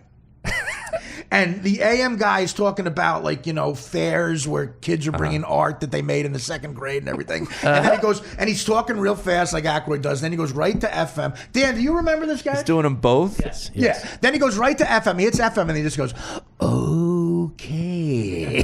I've never seen that. You know what? Yeah. He's doing 2 radio shows at the same time. Yes. Essentially, that's what he's doing. He's doing AM, FM, and the first Jane, you ignorant slut, or I gotta go. I'll give you a tie: AM, FM, and Chris Farley's motivation. Well, you're a 70s nostalgia guy. But so- Farley's 90s. Yeah. That Farley's. Come on, man. That's when he does that thing with the belt, and then Spade told me that in the dress rehearsal, Farley didn't do the belt thing, so he starts doing it live just to fucking make Spade laugh. And I mean, like, you know, how do you not laugh? And then Spade does a joke like the crack on him, and Farley's got his glasses, and he goes, "Is that Bob Hope over there?" The other great thing about that sketch is Phil Hartman is in it. Phil Hartman was He spectacular. brings everybody to a higher game. He's another I'm one not of gonna those lie to guys. you. Phil Hartman was one of my favorite people. When he passed, I was angry because I was a huge news Oh, he radio just wanted fan. to fly to LA and slap his wife in the Oh, face. Jesus Christ. News radio was my shit. And Yeah, but I mean, him in a sketch too. There's another guy. yeah, I love Bill Hader's like a Phil Hartman. Right. He's no. I mean, Is it's, it Bill Hader? Bill Hader's Bill he's, amazing. he's good. That He's guy's- good, but he's no. It's Phil Hartman is also one of Bill those Hader with, like, is where do fucking. you can't find is another fucking Phil Hartman. funny, man. Go see Skeleton Twins with Bill Hader and Christian Wiig. It's fucking amazing. Those Dark are- and funny. For a guy and girl, they're two of the funniest that have been there. In a while. Yeah. Bill Hader is fucking funny, but he's a Phil Hartman type. Phil Hartman was Phil absolutely Hartman is hilarious. fucking. I remember on news radio trying to replace Phil Hartman with John Lovitch, and I love John Lovitch, and I was like, this is just not working for me. It's Dana not. Carvey in sketches. Dana Carvey. Yeah, Dana in Dude. sketches is good. Dude, like a month ago, I just pulled up Dana Carvey on YouTube and just started watching Tonight Show and Letterman appearances, and even recent ones. I'm like, He destroys. He destroys every time he's on a fucking talk show. He wrecks a room. He kills He it. does. He wrecks a room. So good. Norm said that Sandler, I think Norm might have too, and Spade used to open for Dana Carvey on the road when they first joined the show. And he would, not only would he kill, he'd bring a guitar out. Guitar acts who aren't as funny as Dana Carvey kill. Imagine what he would do. He probably left people with their fucking intestines out laughing. He's underrated as a stand-up comedian. I watched one of his hours. I'm sitting here. I'm sitting here like good. I've never seen Dana Carvey No, stand up. I gotta watch some now. it's pretty good. I wanna watch some. Yeah, But no, check he- him out on a just punch him. Dana Right on Carvey, YouTube. Letterman. All right, I check it out. Yeah, because and that's okay. There's a perfect example of what you're talking about with comedy. Why doesn't he work in a movie? You know what? It's not just he's not funny in a movie. It Right. doesn't work.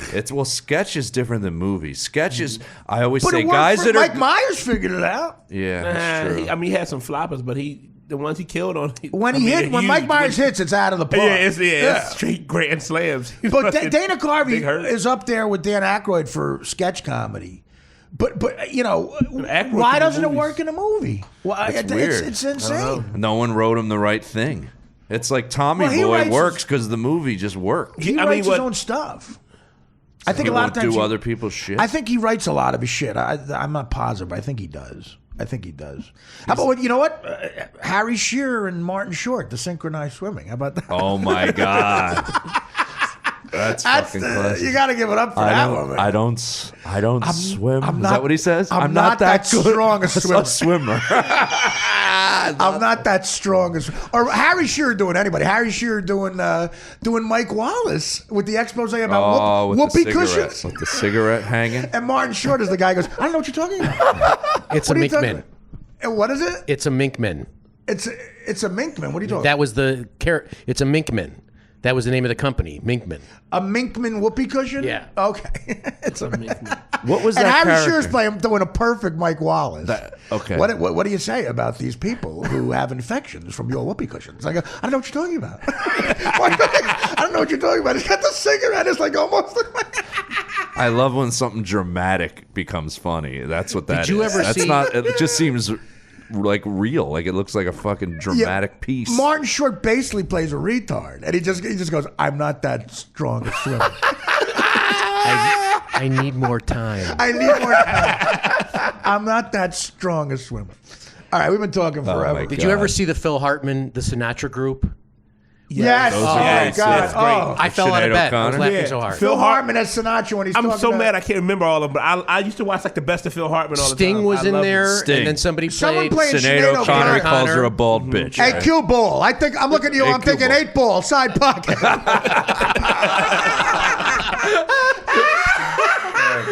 Phil Hartman doing Sinatra's. That's tough to beat. I miss those days. And then they had the Steve Lawrence and Edie Gourmet. Shut up now. Stop kissing my ass. Or how about the that shit. duets? You know who's in the when Phil Hartman does the Sinatra duets thing, and people just come and he goes, under my skin, boom, bam, get out of here. Here's the trivia: what stand-up comic who was a writer on the show at the time plays Dean Martin, I believe, and comes in and gets dismissed in 2 seconds. Oh my God. He's in the duet sketch where Phil Hartman does. I think he plays Dean Martin. It's not Norm. No, I don't know. Dave Attell. Dave Attell plays Dean Martin. Attell came in. What the fuck? He had all the dark hair, and he comes in with a cigarette for 2 seconds, and he just goes, "Bing, bam, boom, get out of here."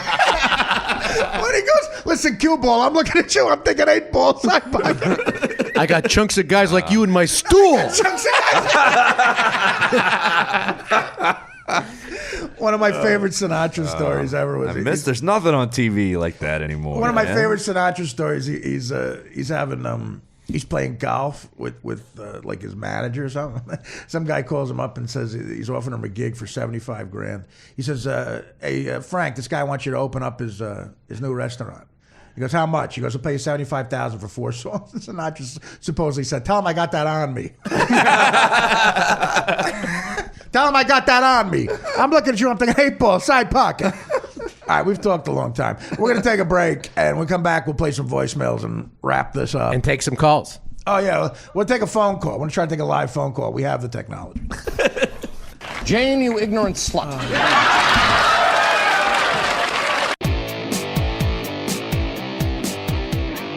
All right, we're back. Artie Lang, Uncensored. Artie Quitter. We're going to try to take a phone call. It's like a real radio show. Real stuff. So who is someone calling? Not yet. We got a bunch of voicemail. I hurt our feelings a little. When are they going to call? It takes a second for the Google voice. Well, why are we on the air then? This makes me feel shitty. So you tweeted it out? That hurt our feelings. Nobody's Tweeted the retweeted number it. out? And nobody's retweeted it either. I'm feeling like if I didn't tweet it. I didn't even know about it. Jesus Christ. Well, let's hear a couple of voicemails that came through. Because our listeners are certifiable. A couple of these guys are very, very unstable. They really are. And they take a lot of time.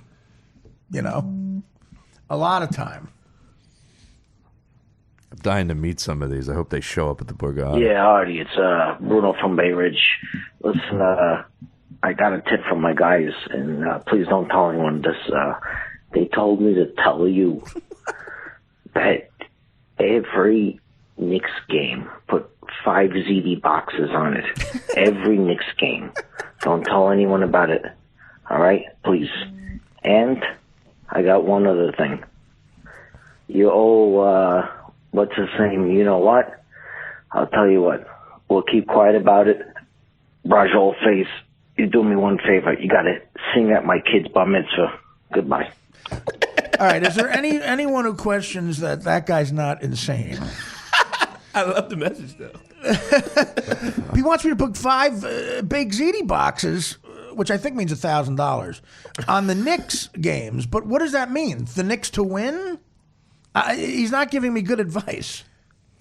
Play that one more time. I want to see. I want to hear what he said. Oh, thank you. Yeah, Jesus. Bruno from Bay Ridge. Listen, I got a tip from my guys, and please don't tell anyone this. They told me to tell you that every Knicks game, put 5 ZD boxes on it. Every Knicks game. What? Don't tell anyone about it. All right? Please. And I got one other thing. You owe, what's his name? You know what? I'll tell you what. We'll keep quiet about it. Raj old face, you do me one favor. You got to sing at my kid's bar mitzvah. Goodbye. Like that guy's someone's father, maybe. Ben from Clifton is on. Oh, Ben from Clifton. Ben, what's up? Hey, what's up, buddy? How you doing?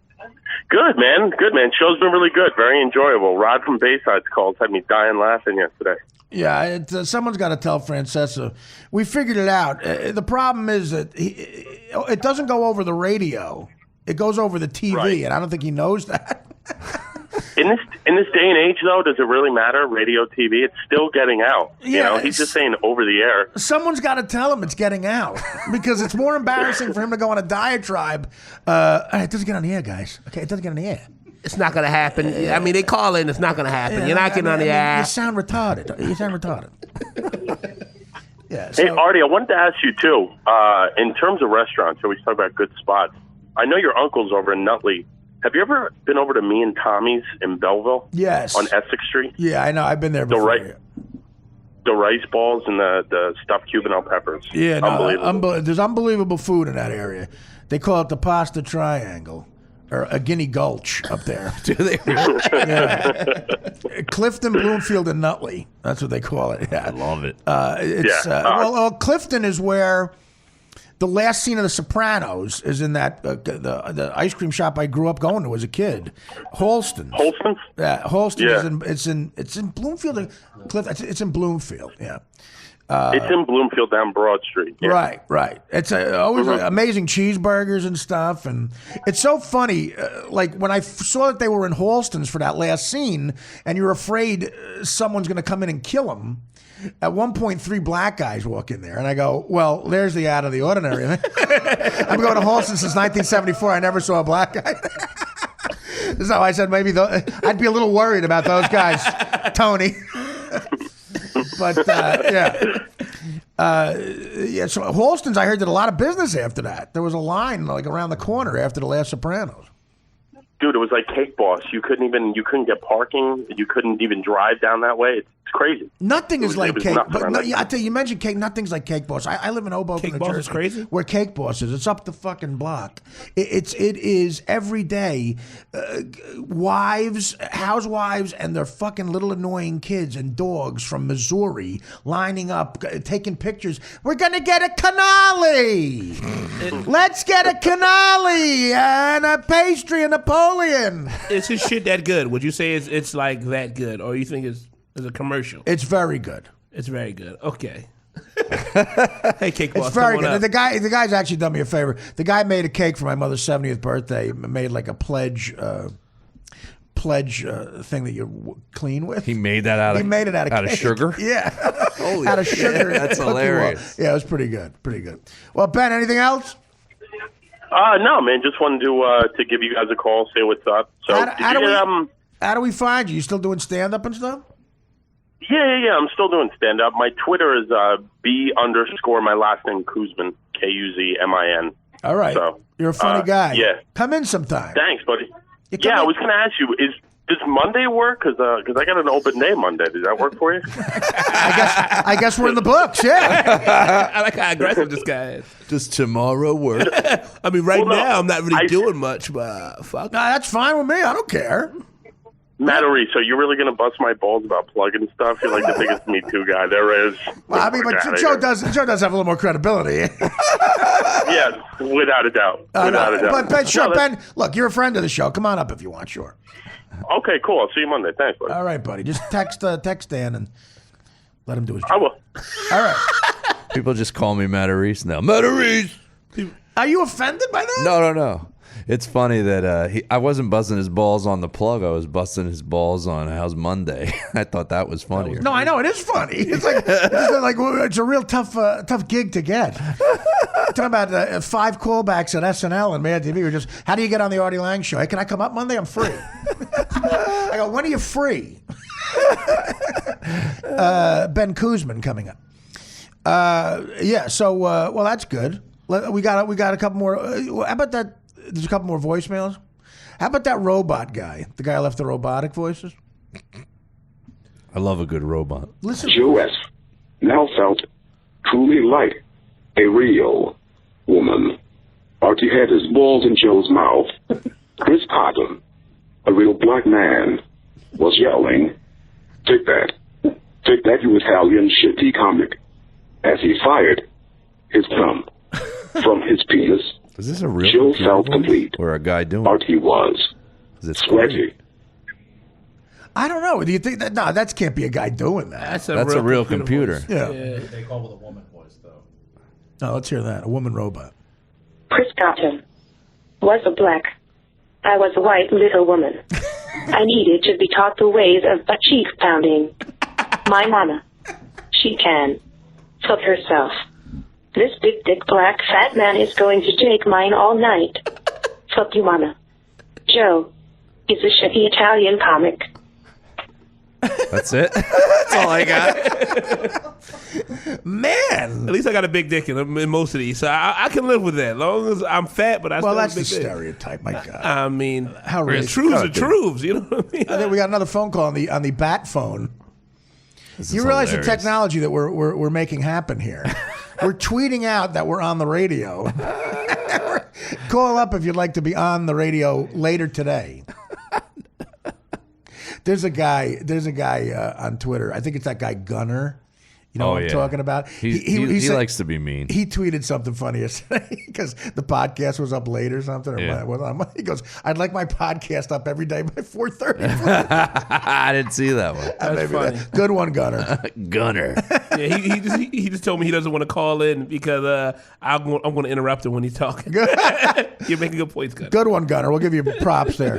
Follow Gunner. Who's this? Johan in Sweden. Johan in Sweden on the phone. Sweden? Johan. Hey man, how you doing? How are you? Hi.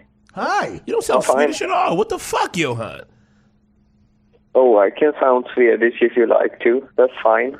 That sounded sexual, Johan. What's up, man? Are you really in Sweden? Yes, I'm in Sweden, Europe. No kidding. Who says Sweden, Europe? Sweden. Johan. Opposed to Sweden, New Jersey. I love the name Johan because it sounds like it's like a Jersey style European name, like Johan. What's going on, buddy?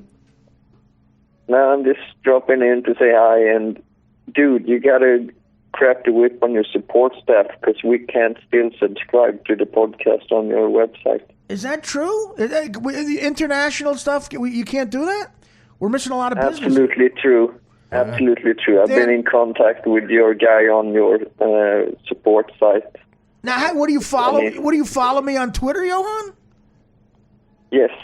Yes. Wow. So how do you know who I am?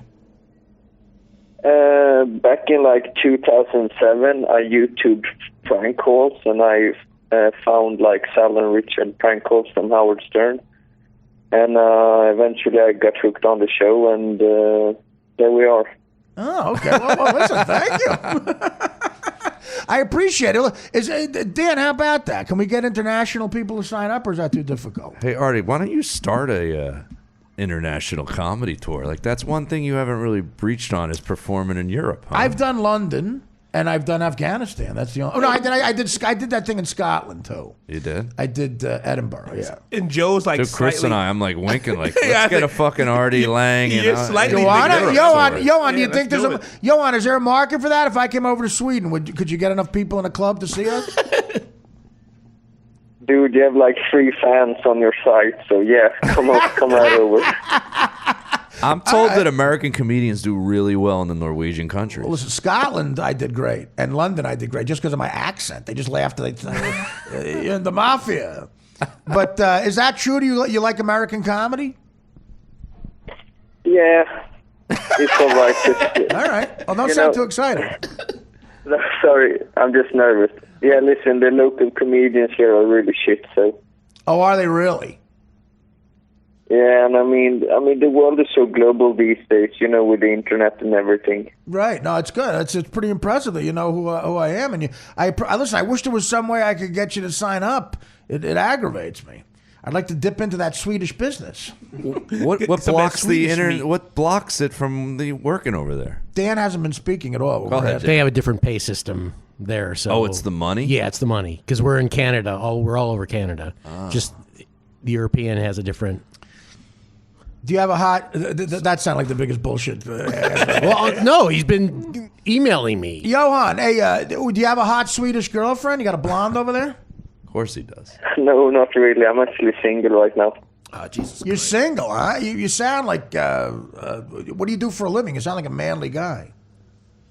No, I'm actually a social worker. I'm actually My God. a college degree. I'm really feminine, you know. Well, you said, is that, what does a social worker pull down in Sweden? It can be a lot of money. No, not really. Oh, damn. Well, listen, I would love to figure out a way to get you to sign up for the podcast, but would you please call back? I want to stay in touch with our Swedish fan. Yeah, dude, you gotta endorse me because I'm your unofficial, I'm the unofficial leader of the Swedish Artie Lang fans. How do we follow you on Twitter? I'm at John of Sweden. Spell it. JOHNOFSWEDEN.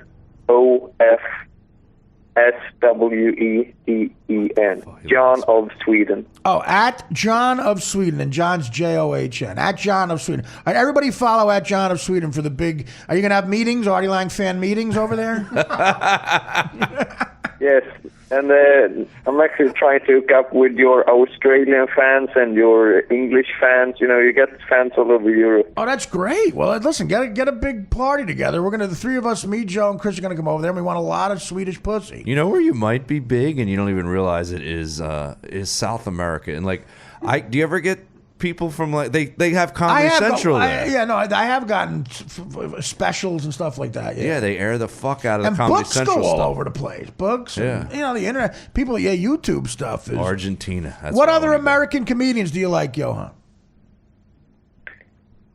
Oh, I like Chris Rock, Louis C.K. I mean, just too many to mention, really. Chris Cotton, thank you. Well, now I feel very special. Well, listen, we got your Twitter. We're gonna follow you. I'm gonna follow you. And thanks. Get that fan club together and call. Next time you see us tweeting that we're taking calls, call back. All right. Yeah, sure thing, bro. Okay. Take care, guys. Check in, Johan, and See you later, get Johan. laid. You're gonna pick up a gun and start killing people. Get some pussy over there. All right. All right, buddy. That's Johan from Sweden. I love Very impressive. The Artie Lang Show yeah. Global. Another phone call. I'm working Twitter is too. Y'all don't even unbelievable. know. This is what I do, baby. The Avalanche. It's working. I got to retweet. I've been smashing them on Twitter. Everybody's mad. Chris they can't Cotton get just through. got Sweden to call. We got one lady, Shark City bitch. Valentine. Who's this? She's trying. Oh yeah, Alex. Yeah. We love Here we him. go. I knew he was home. Alex the Stoner. What's up, buddy? What's up, man? How you doing? How's it going? See, Alex. I got a story for you, buddy. Let's hear it. Yeah, I did, Cotton. What's up? What up? Alex the Stoner. I was watching the news, and there was this fucking spick who was wanted for like Jesus jerking off on Christ. Who was what? Say it again. All right, I was watching the news, and there was some spick who was wanted for jerking off on the train, right? Of course, go ahead. So I was like, I didn't really about it, right? And I didn't put much thought into it. But the next day, I'm in class, I'm in college and shit, right? Yeah. And this guy's sitting in front of me with the same fucking clothes on as the security footage. It looks like he fucking slept in his clothes when he was hiding or something. Yeah. The dumbass comes to class. So I fucking push him up against the wall, and I'm screaming at him and shit. And they fucking call the cops and try to arrest me for having weed in fucking class. It's All right, bullshit, man. He's a fucking pervert. Alex, here's a couple of holes in your story. This is the Brian Williams of Stoners. What, was it the guy, in fact, from the story? Yeah, dude, it was him sitting in It front was of me. definitely him. Oh, he was wearing the same shoes, the same jacket. Well, let me give you a piece of advice. If you have an illegal substance on you, like if you have weed or an AK-47 or something, don't get involved with a citizen's arrest. Because that's what happened. Did they arrest the guy? Did you get like at least credit for that? Yeah, they arrested him, but they tried to arrest me too. Did you not get They arrested? didn't end up arresting me. Oh, good. Well, so it's got a happy ending. You're a white male. You'll be all right. But it's not really a happy ending because I had to go to the police station and fucking get an ounce taken away from me. So, well, damn, it is a sad end.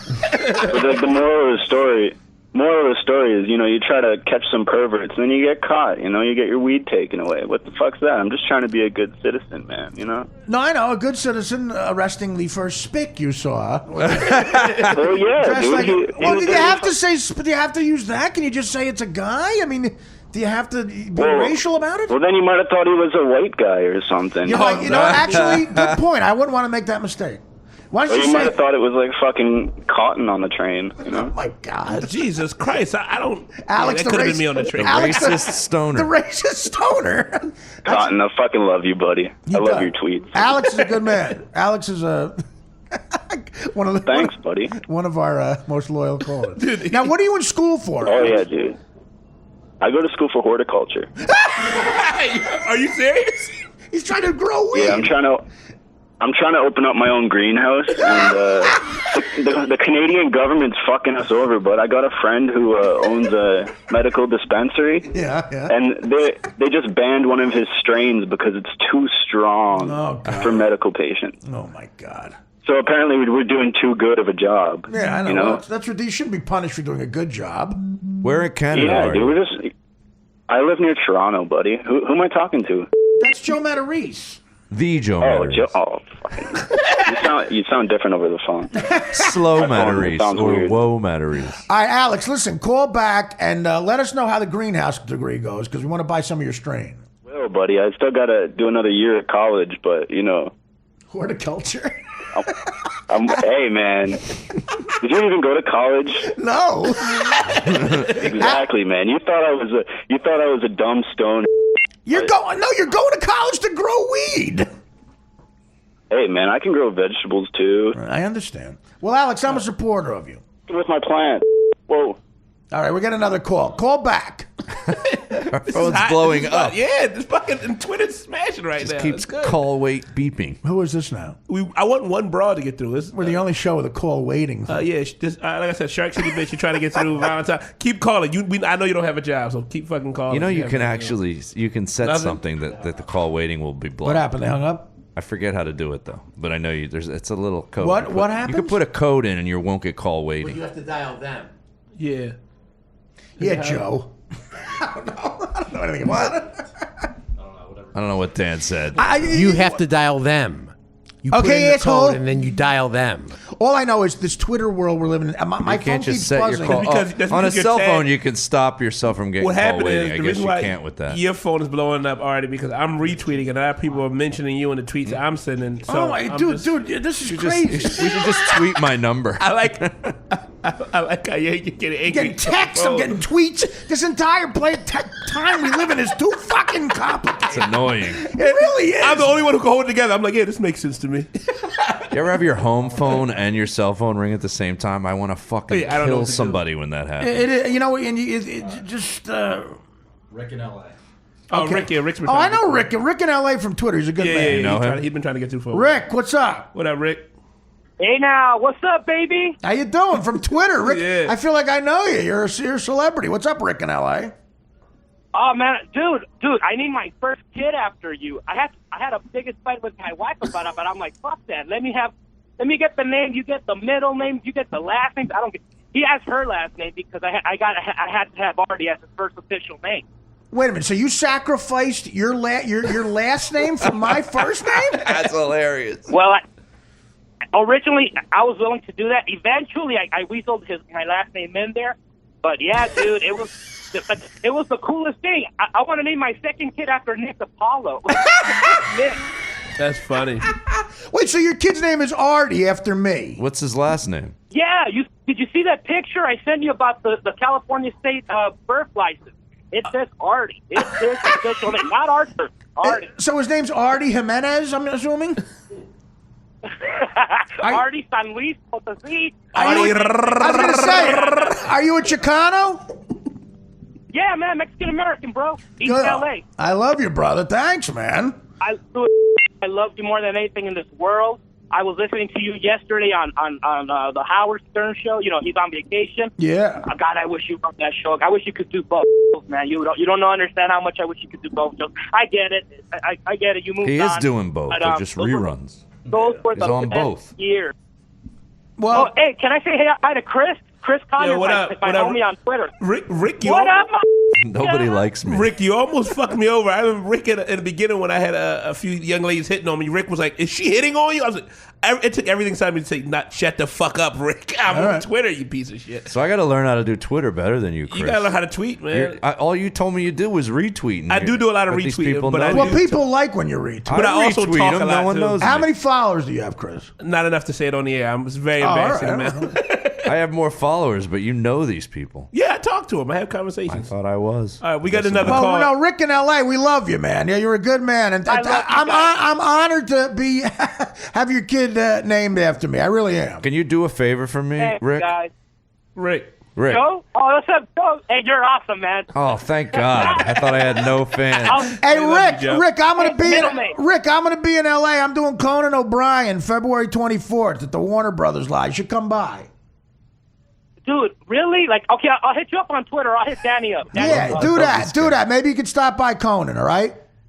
I love you, Artie. Man, Rick. you get. Hey, man, I wish I could bring my kid along so he could meet him. Well, bring him if you want. It tapes at like 5 in the afternoon. I'd love to meet little Artie, little Chicano Artie. The fucker's big. He's like 2 feet tall. And he's fucking huge. I'd love to meet Chicano Artie. Bring him. All right, man. I love you guys. All right, Rick, can you do me a quick favor before you go? Whoa, Free he Artie. doesn't hear me. Go ahead, Rick.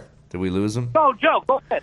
Do me a quick favor, because I do a bit about a Mexican guy, and you sound just like him. Can you just say, what's wrong, Dan? Just go.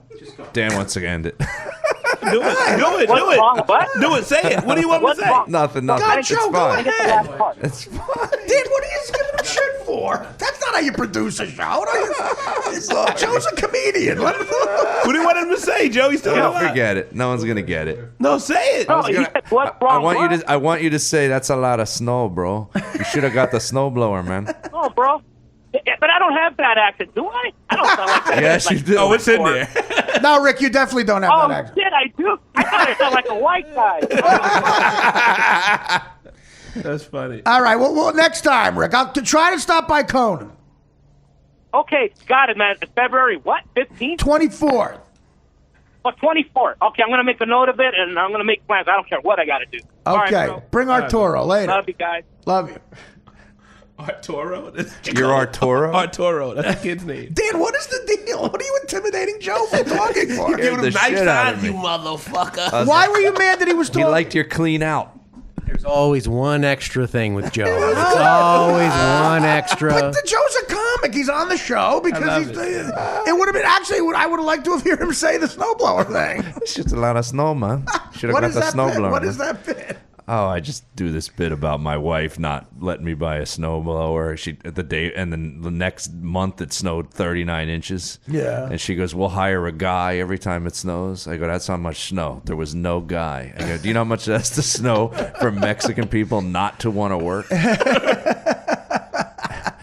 I go, "That's a positive racist joke." And then I go, "Hey man, that's a lot of snow, man. You Is that- should have got the snowblower." Now, how is that a positive racist joke? Because They're they have a hard good worker. work ethic. Very good work ethic. They're But don't hardest you think workers. any generalization is racist? Yes. But I say it's a positive I could racist. care less. I'm not saying not racist. I'm saying positive racist. I'm kidding. I'm busting your balls. It's like you could say. Chris was offended. What could you say I about? love that joke. I heard him do it. What's a positive black racist? You know what's line? funny? We got Big dicks. You could say big dicks and black According guys to don't all get of our mad. shit According is to the so chick from positive and Vassar, negative.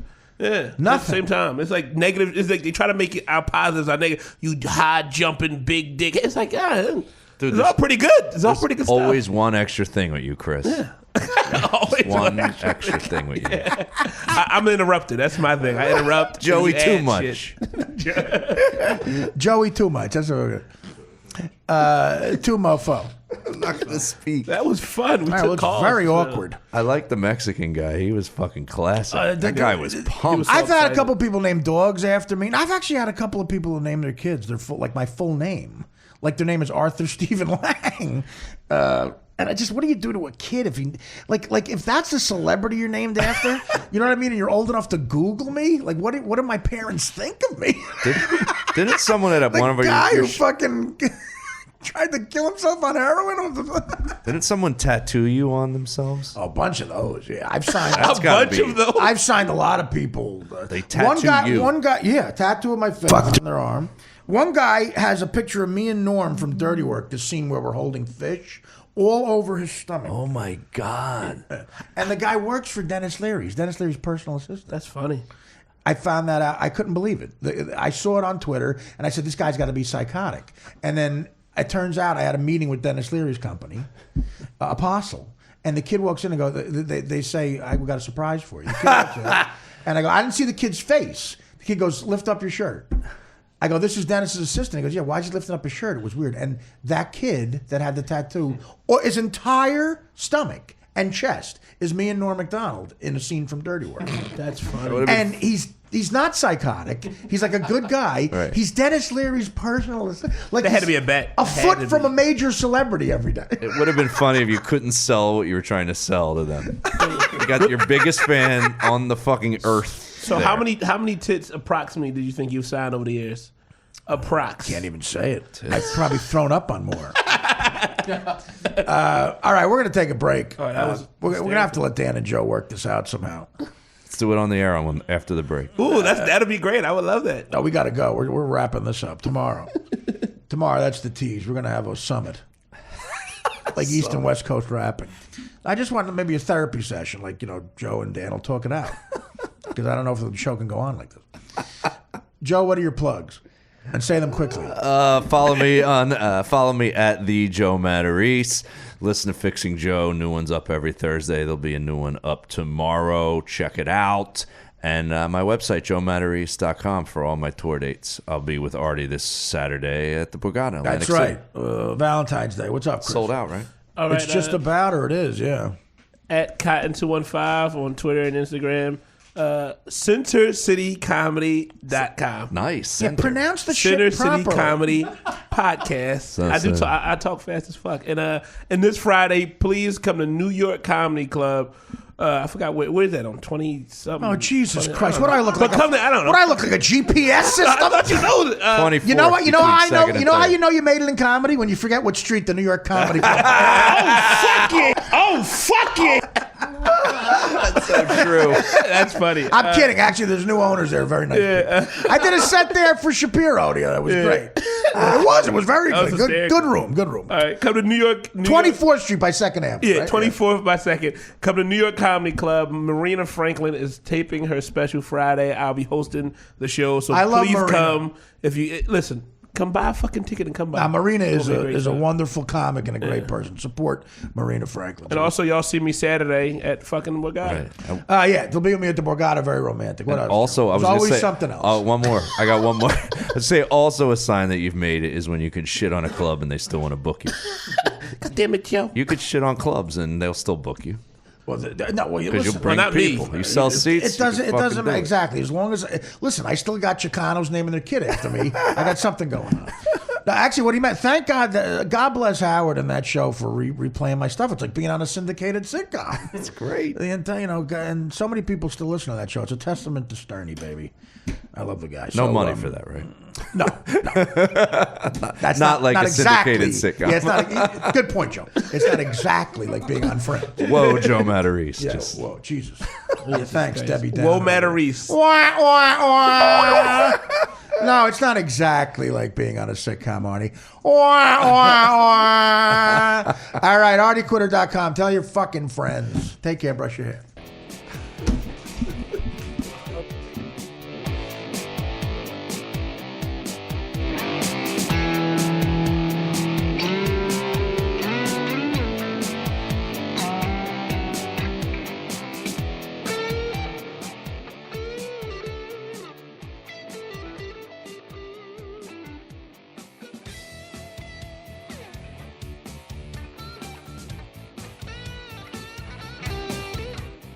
I believe that Bob Dylan and James Brown had a baby.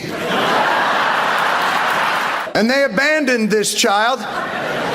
As you can imagine, at the time, interracial same-sex relationships being what they were, they abandoned this child on the side of the road between the exit interchanges of 8A and 9 on the New Jersey Turnpike.